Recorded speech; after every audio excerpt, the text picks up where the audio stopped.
I was thinking as I was sitting there that I'd much rather be in court right now than up here. I followed some very impressive individuals. I'd like to congratulate my fellow honorees, and also to thank the Hamden Education Foundation.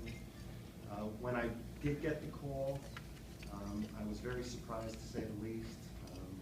For the last couple months, I've still been dwelling on this and wondering, why me? What have I done?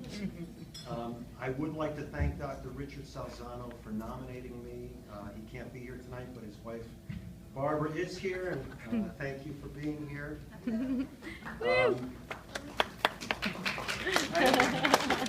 I'm grateful for getting the award because it did give me a chance to reflect on my good fortune and an opportunity to stand here and to thank some people that are very, very special to me.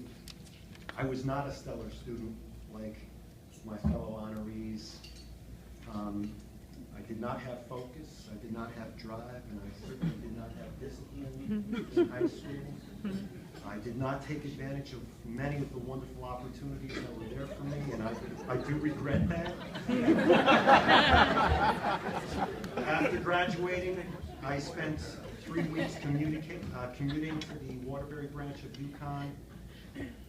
I did not take the books out of the car, and I was bound to flunk out. I was definitely a lost soul at the time. And in my wanderings, one day I made my way down to the Army recruiting station in New Haven, and I went home, and my parents were shocked. I had dropped out of college and joined the Army as a reconnaissance specialist for 4 years. I didn't know it at the time. I thought it was just an adventure. I think there was a voice in the back of my mind that told me I needed to grow up. And it really was one of the best decisions I'd ever made. I mean, one, I was tremendously honored to serve my country and to wear the same uniform as Captain Slaver. I also had 4 years to develop that discipline, the pride, and frankly the hunger to do something better with my life. I'd first like to thank David Leff, who's back there. He graduated class of 1981. He's been a dear friend of mine since our days at Michael Whalen.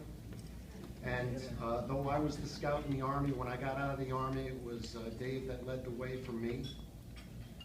He was halfway through law school at Duke University and encouraged me to take the LSATs and to apply to Duke. He even wrote a letter of recommendation, which I have no doubt helped me get in. Many years later, Dave was with Jacobs, Rudberg, Beltdell, and Katz as a partner. He was moving on to another part of his life, but encouraged me to go there for work, recommended me, and no doubt got me a job at the firm I've been with ever since.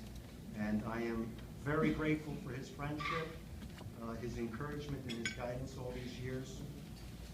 I'd like to thank David Sokoloff, who's sitting in the back, also a class of 1981, who's been a great friend since our first year in high school. Dave has a quality that I strive to emulate. No matter the troubles that he endures, the curveballs that life throws him, he never forgets his friends, and he's always the first to step up and give. I'd like to be more like Dave. I am very fortunate along the way that I've made other very good friends. Howard and Heather, thank you for being here. I am exceedingly fortunate that I get to go to a job every day where I get to help people. I mean, I know Mayor Jackson, we make some lawyer remarks now and then, but really, I get to help people. People that are down and out, people that have been hurt. Last week, I helped a woman who, crossing the street, a crosswalk, got hit by a refuse truck. Tomorrow, I'm going to help the family of a man who died during a routine shoulder surgery. And it wouldn't be half what it is if I didn't have 4 wonderful partners: Willie Dow, Jonathan Katz, Rosemary Payne, Charles Douthat. They are an all-star lineup of attorneys, and they are wonderful human beings, and it's my honor to work with them every day. The firm wouldn't be worth the ink on its letterhead if it weren't for our support staff, which is occupying a table in the back. They are certainly second to none. They are a wonderful group of caring, dedicated, and compassionate professionals, and I'm very thankful to have them. If that weren't enough, like many of you, of course, my greatest fortune by far is my family. My three amazing and beautiful children are here with me tonight. I am so proud of their accomplishments, but I am even more proud of what wonderful young adults they've become. If I were to do nothing else in this world, I would consider myself the luckiest man alive to be their father.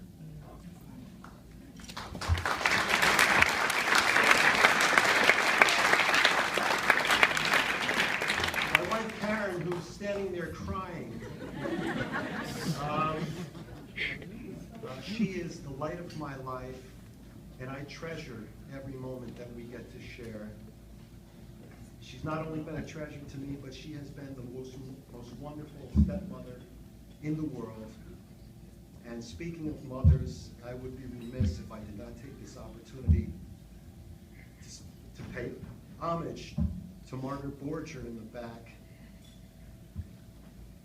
When I met Karen, I was doubly blessed, as were my children, because the angels not only brought me Margaret's daughter, but they brought me Margaret. She has welcomed us into her home and her heart without reservation. She has shed love and caring on us, and we are eternally grateful, Margaret. Thank you. And finally, of course, my mother, I wish she were here. She's no longer with us. Anyone who knew her knows that she had the biggest heart in the world, and I know that anything good that I am is because of her.